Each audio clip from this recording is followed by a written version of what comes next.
Assalamualaikum warahmatullahi wabarakatuh. Hello everyone. First of all, let me introduce myself. My name is Annisa Rachmawati from 4KA01. On this opportunity, I would like to tell you all about style in written English. There are 5 pillars about this subject. The first one is participles as adjectives, and then redundancy, and then parallel construction, transformation of direct and indirect object, and the last one is about adverbial at the beginning of a sentence.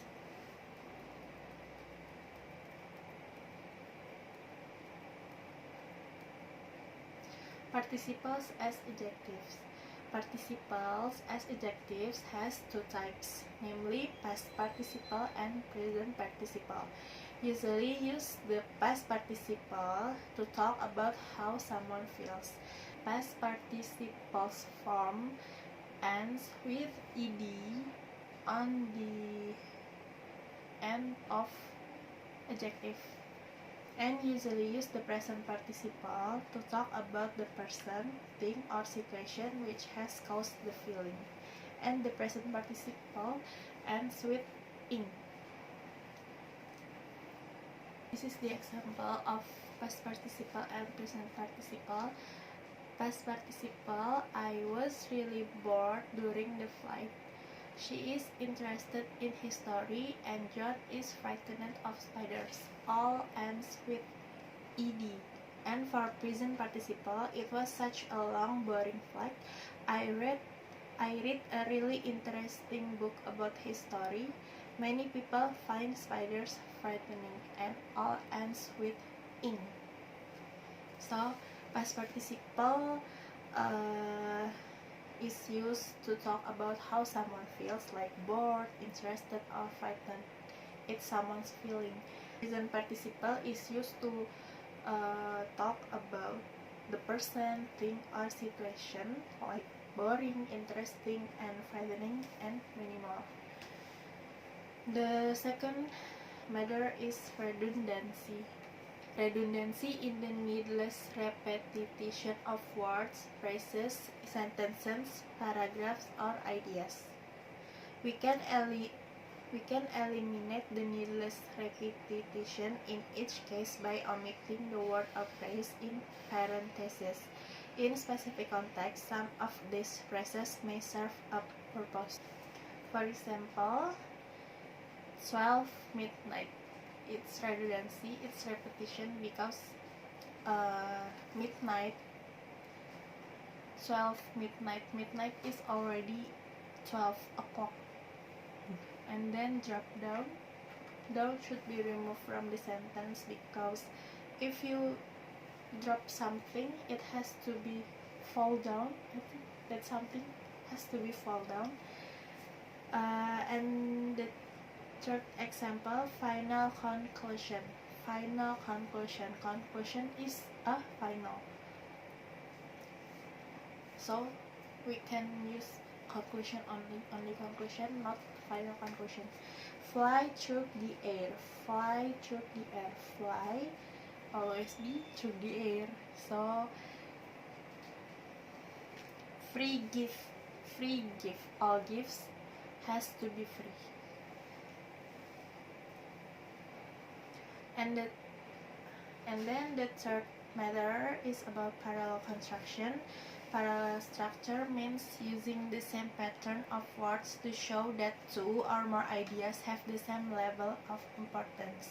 This can happen at the word, phrase, or clause level. The usual way to join parallel structures is with the use of coordinating conjunctions such as and, or. For example, for words and phrases, the correct form is she likes singing, dancing, and swimming. All the verb use ing at the end. It can be she likes to sing, to dance, and to swim. And the incorrect form is she likes to sing, to dance, and swimming. It's not the same.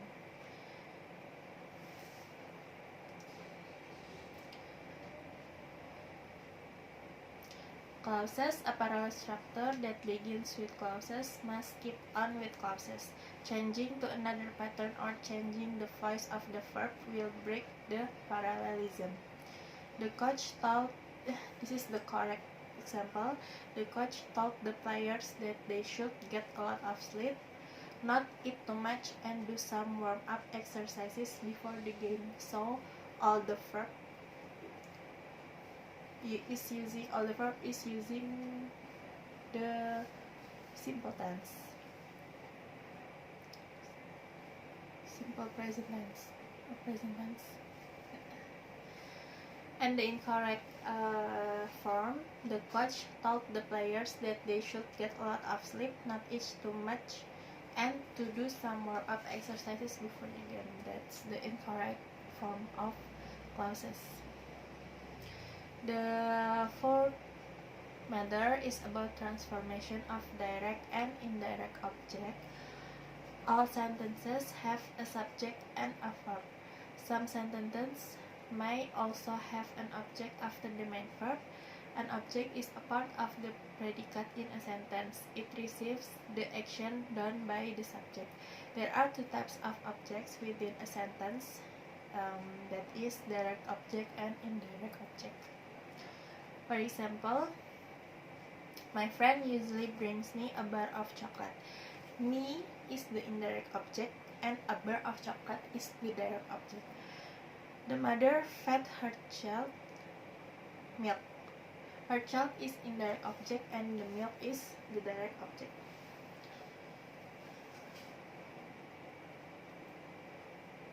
And the last one is about adverbial at the beginning of a sentence.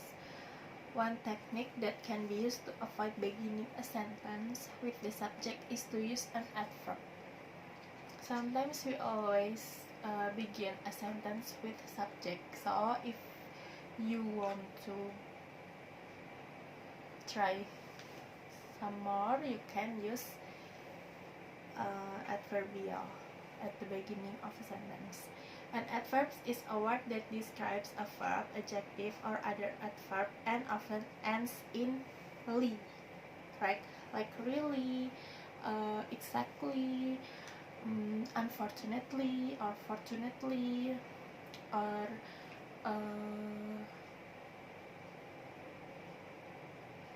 nicely, slowly, fastly, and many more. An adverb used at the beginning of a sentence is usually followed by a comma. So the reader should read the sentence like, slowly I walked into the house, or unfortunately the application was closed, like that. The example, unfortunately we do not have the time to do the interview. Unfortunately we do not have the time to do the interview. Luckily, they do not recognize me. Quietly, she walked out of the house. Okay, that's all my explanation about style in writing English. Thank you for watching. Wassalamualaikum warahmatullahi wabarakatuh.